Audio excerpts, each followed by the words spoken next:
সাবেক আইজিপি বেনজির আহমেদ থেকে কনস্টেবল পর্যন্ত নানা পর্যায়ে বিগত ১৫ বছরের দুর্নীতির ফাইল খুলেছে দুদক। সংস্থাটির চেয়ারম্যানের সাথে সাক্ষাৎ শেষে এ প্রসঙ্গে বর্তমান আইজিপি বলেন, হুট করে সমাধান সম্ভব নয়। দীর্ঘমেয়াদী সমাধানে পুলিশ সংস্কার কমিশনের প্রস্তাবনা বাস্তবায়ন জরুরি। বুধবার ঘুষ দুর্নীতির অভিযোগে ডিএমপির এডিসি জাহাঙ্গীর আলম ও এসবির সাবেক আইজি মাহবুব হোসেনের বিরুদ্ধে অনুসন্ধানের কথা জানায় দুদক। এদিন পল্লী উন্নয়ন ও সমবায় বিভাগের সাবেক সচিব প্রশান্ত কুমার রায়ের বিরুদ্ধে ১৮ কোটি টাকার সন্দেহজনক লেনদেন ও ২ কোটি টাকার বেশি অবৈধ সম্পদ অর্জনের অভিযোগে চার্জশিট অনুমোদন দিয়েছে দুদক।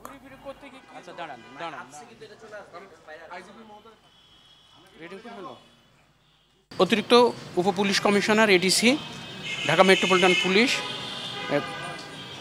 মোহাম্মদ জাহাঙ্গীর আলম এর ক্ষমতার অপব্যবহার দুর্নীতির মাধ্যমে অর্জিত সম্পদ অর্জনের অভিযোগে অনুসন্ধানের সিদ্ধান্ত নিয়েছে দুদক। সরকারকে একটা প্রস্তাবনা দিয়েছি পুলিশ কমিশনের, ওইটার প্রতি আমরা খুব আশান্বিত যে এটা হলে কিছুটা আপনার আমাদের ফাংশনাল ইন্ডিপেন্ডেন্স যদি হয় কাজ করার ব্যাপারে, অনেক সব কিছু তো ইন্টার রিলেটেড।